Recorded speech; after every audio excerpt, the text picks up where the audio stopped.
अस्सलाम वालेकुम व्यूवर्स। आज हम बनाने जा रहे हैं बीफ यखनी पुलाव। यखनी पुलाव बनाने के लिए मैंने एक पतीले में 4 लीटर पानी, 2 किलो बीफ लिया है। साथ ही मैंने 6 अदद प्याज को, दरमियानी साइज़ की प्याज को बीच में से 2 टुकड़ों की सूरत में काट लिया है। साथ ही मैंने लिए हैं 2 साबुत लहसुन और 2 इंच का अदरक का टुकड़ा। गरम मसालों का मैंने यहाँ पर लिस्ट मेंशन कर दिया, आप इसका स्क्रीनशॉट भी ले सकते हैं। मैंने यहाँ पर तमाम गरम मसाले इसमें ऐड कर दिए हैं। आप लिस्ट में देख लीजिएगा कि गरम मसालों में क्या क्या शामिल है, कितना कितना मैंने डाला है। इन तमाम गरम मसालों को ऐड करने के बाद मैंने यहाँ पर डेढ़ चम्मच मैंने यहाँ पे सॉल्ट ऐड किया है। क्योंकि ये यखनी है तो इसमें ज़्यादा सॉल्ट नहीं जाता, आप अपने टेस्ट के अकॉर्डिंग भी नमक इसमें ऐड कर सकते हैं। और इसी के साथ मैं आपसे कहना चाहूँगी कि अगर आपको मेरी रेसिपी अच्छी लगती हैं तो मुझे लाइक, शेयर, कमेंट, सब्सक्राइब करें। कमेंट में मुझे बताएं कि आपने नेक्स्ट रेसिपी आप कौन सी चाहते हैं कि मैं आपके लिए अपलोड करूं। और मेरे चैनल को सब्सक्राइब करें और बेल का आइकन दबाना ना भूलें। मैंने अब इसको चम्मच की मदद से हिलाकर इसे ढक्कन ढक के 2 घंटे तक पकाया। 2 घंटे तक पकाने के बाद मैंने इसे स्ट्रेनर की मदद से छान लिया है। नेक्स्ट स्टेप में मैंने यहाँ पर खुला पतीला लिया। यहाँ पर मैंने 4 टेबल खाने के चम्मच कुकिंग ऑयल डाला। कुकिंग ऑयल जब गर्म हो गया तो मैंने इसमें ऐड की है हाफ़ kg बारीक स्लाइस की हुई प्याज। बारीक स्लाइस की हुई प्याज ऐड करने के बाद मैंने इस प्याज को हल्का सौटे कर लेना है। ज़्यादा गोल्डन ब्राउन नहीं करना है क्योंकि इससे फिर पुलाव का कलर ख़राब हो जाता है, वाइट नहीं आता। आपने प्याज को जस्ट सौटे करना है। साथ ही इसमें गरम मसालों में मैंने 4 अदद तेज़ पत्ते, हाफ़ टी स्पून ज़ीरा, 1 टीस्पून काली मिर्च और बादियान के फूल 5 अदद मैंने इसमें ऐड कर दिए थे। आपने अब प्याज को लाइट गोल्डन ब्राउन करने तक पकाना है।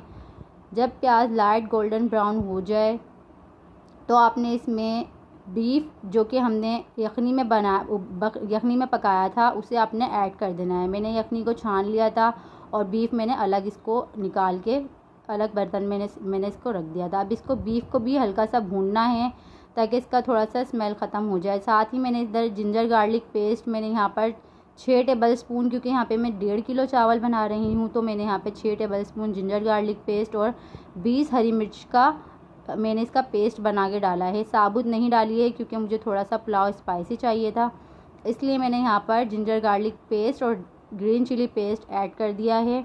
और अब मैं इसकी अच्छी तरीके से करूँगी भुनाई। इसकी भुनाई करने के लिए आपको तकरीबन 10 से 15 मिनट रिक्वायर्ड होंगे लाजमी, ताकि अदरक लहसुन का कच्चापन बिल्कुल ख़त्म हो जाए और गोश्त का पानी भी बिल्कुल खुश्क हो जाए और अच्छी सी भुनाई भी इसकी हो जाए। और अब मैं नेक्स्ट स्टेप में इसको जब तक ये भुनाई पे आ जाएगा तो मैंने इसमें यखनी का पानी ऐड कर दिया है, जो कि मैंने अलग से निकाल लिया था, जो कि हमने यखनी स्टार्टिंग में रखी थी। इसके बाद मैंने यखनी का पानी सारा इसमें ऐड कर दिया है। यखनी का पानी ऐड करने के बाद आप इस स्टेज पे नमक भी चेक कर सकते हैं। कम या ज़्यादा हो तो आप अपने टेस्ट के अकॉर्डिंग, चावल के मुताबिक, जितने आपके चावल हैं उसके अकॉर्डिंग आपने यहाँ पर सॉल्ट ऐड कर लेना है।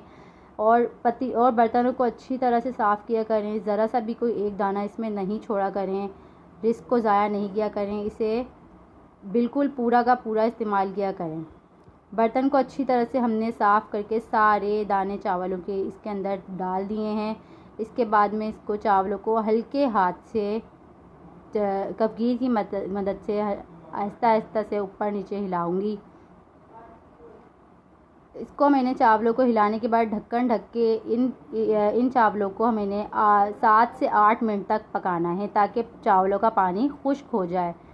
यहाँ पर हल्का सा पानी रह गया है, आप देख सकते हैं। जैसे कि मैं चम्मच हिला रही हूँ तो इधर इतना ज़्यादा पानी नज़र नहीं आ रहा है, जस्ट इतना पानी है कि दम लगने के बाद यहाँ पर पानी बिल्कुल ख़त्म हो जाएगा।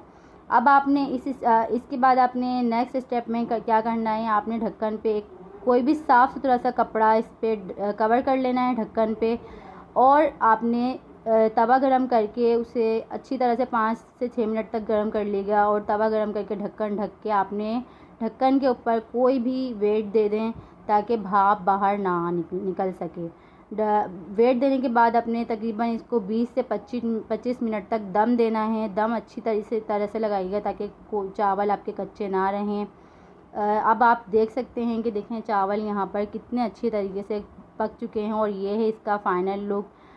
मेरी आपसे रिक्वेस्ट है, अगर आपको मेरी वीडियोस पसंद आती हैं तो सब्सक्राइब, लाइक, शेयर और कमेंट लाजमी करें।